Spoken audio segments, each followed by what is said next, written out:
This free so last content நாம் பார்த்ததுக்கு அப்புறம் ஸோ இப்போ வந்து கிளாசிஃபிகேஷன்ஸ் ஆஃப் மேட்டர் வந்து நம்ம இப்போ கண்டினியூ பண்ண போறோம். ஸோ கிளாசிஃபிகேஷன் ஆஃப் மேட்டர் ரெண்டு வகையா நம்ம பிரிக்கிறோம், which is pure substance and mixture. So pure சப்ஸ்டன்ஸுங்கிறது நம்ம வந்துட்டு என்னன்னா ஒரு பர்டிகுலர் பர்டிகுலர் ஒரு மெட்டீரியல் வச்சு நம்ம உருவாக்குற பொருள் பியூர் சப்ஸ்டன்ஸ் சொல்றோம்.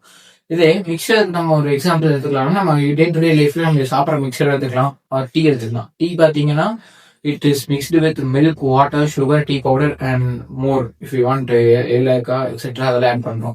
So tea is the best example for mixture. So இப்போ ஃபர்தரா மிக்சர் நமக்கு ரெண்டு வகையா இருக்குது, அதாவது பியூர் சப்ஸ்டன்ஸ் மிக்சர் ரெண்டு வகை எடுத்துருக்கோம். இப்போ பியூர் சப்ஸ்டன்ஸுமே ரெண்டா நம்ம கிளாஸிஃபை ஆகுது. ஃபர்ஸ்ட் மிக்சர் போடுவோம். ஸோ மிக்சர்னு பார்த்துக்கிட்டீங்கன்னா ரெண்டு வகையா வருது, ஹோமோஜினியஸ் அண்ட் ஹெட்ரோஜினியஸ். ஹோமோஜினியஸ்னா same kind of solution with same proportional எடுக்கிறது ஹோமோஜினியஸ். ஹெட்ரோஜினியஸ்னா different kinds of solutions with different proportions. Simple, அவ்வளவுதான். இங்க சேம் இங்க வந்து ரெண்டுமே டிஃப்ரெண்டா இருக்கும். அதுதான் homogeneous and heterogeneous difference. Next நம்ம பியூர் சப்ஸ்டன்ஸ் முடிச்சதுக்கு அப்புறம் மிக்சர் முடிச்சதுக்கு அப்புறம் now we are entering into the pure substance. So pure substance பாத்துக்கிட்டீங்கன்னா it is further classified into element and compound. இப்போ எலமெண்ட் எடுத்துக்கிட்டீங்கன்னா ஒரு பர்டிகுலர் எலமெண்ட் சொல்லலாம். ஃபார் எக்ஸாம்பிள் காப்பர் மட்டும் தனியா இருக்கா, இட்ஸ் an element. ஸோ இப்போ சோடியம் மட்டும் தனியா இருக்கிறது, இதெல்லாம் நம்ம can say it as element.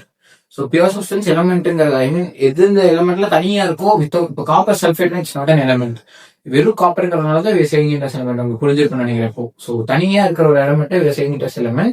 காம்பவுண்டுக்கு best example CO2, carbon dioxide and ammonia NH3, nitrogen plus hydrogen and அதே same carbon plus oxygen, basic examples. So இது ரெண்டும் தெரிஞ்சாலே போதும். Next we are entering into the properties of matter and measurement. So ரெண்டு வகையான ப்ராப்பர்ட்டிஸா பிரியுது, physical and chemical. Physical properties பாத்துக்கிட்டீங்கன்னா odour, colour, smell. Odour and smell same and colour. So இந்த வகையா சார்ந்து நம்ம ஈஸியா அப்சர்வ் பண்ணக்கூடிய வகையெல்லாம் பிசிக்கல் சொல்றோம். கெமிக்கல் சைடுன்னு போயிட்டீங்கன்னா it's fully based on composition of the particular thing and how the reaction is made and reaction. இதை பத்தி படிக்கிறதுல கெமிக்கல் ப்ராப்பர்ட்டிஸ். இதுதான் வந்துட்டு இங்க இதுக்கு இருக்கு. பிசிக்கல் ப்ராப்பர்ட்டிங்கிறது நமக்கு வந்துட்டு எப்போ ஒண்ணு மாறாம இருக்கோ அப்பதான் மெஷர் பண்ணுவோம். ஒரு ரியாக்ஷன் ஆர் ஒரு ப்ராடக்ட் எப்போ ஃபைனல் ஸ்டேட்ல இருக்கோ without changing, that is set to be the best state to measure. இதே கெமிக்கல் ப்ராப்பர்ட்டிஸ் எடுத்துட்டோம்னா கெமிக்கல் வந்துட்டு நம்ம மாறினா மட்டும்தான் மெஷர் பண்ண முடியும். கெமிக்கலை பொறுத்த வரைக்கும் பிசிக்கல் ப்ராப்பர்ட்டிஸ் ஸ்டேபிளா தான் மெஷர் பண்ணலாம். கெமிக்கல் ப்ராப்பர்ட்டிஸ் மாறிட்டு இருந்தா மட்டும்தான் we can measure. Next we are entering into the measurement. So measurements of physical properties. So measurements of physical ப்ராப்பர்ட்டிஸ்ங்கிறது ரொம்ப சிம்பிளான ஒரு திங். அதாவது என்னன்னா it is first qualitative and quantitative ரெண்டு வகையா பிரிக்கிறோம்.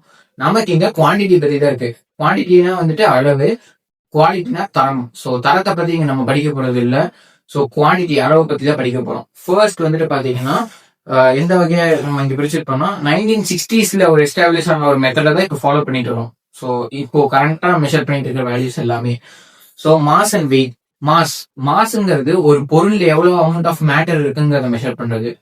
இதே வெயிட்ங்கிறது அதுல எவ்வளவு கிராவிடேஷனல் ஃபோர்ஸ் எக்ஸர்ட் ஆயிருக்குங்கிறது. சிம்பிள் என்னன்னா மாஸ்னா ஒரு பொருள்ல எவ்வளவு மேட்டர் இருக்கு, வெயிட்னா ஒரு பொருள் எவ்வளவு கிராவிடேஷனல் ஃபோர்ஸ் எக்ஸர்ட் ஆயிருக்குங்கிறது. அதாவது கிராவிடேஷனல் ஃபோர்ஸ் எப்படி எக்ஸர்ட் ஆகும்னு நீங்க கேட்கலாம்.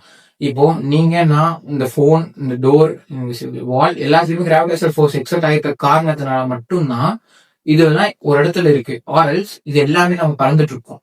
கிராவிடேஷனல் ஃபோர்ஸ் எல்லா ஆப்ஜெக்ட் மேலேயுமே அப்ளை ஆயிருக்கு. இப்போ ஆப்ஜெக்ட்னா இது மேலே கிராவிடேஷனல் ஃபோர்ஸ் இருக்கு, இல்லாட்டி இது எங்கேயோ இருக்கும். ஸோ அதுதான் ரொம்ப சிம்பிளான விஷயம். That's what given here.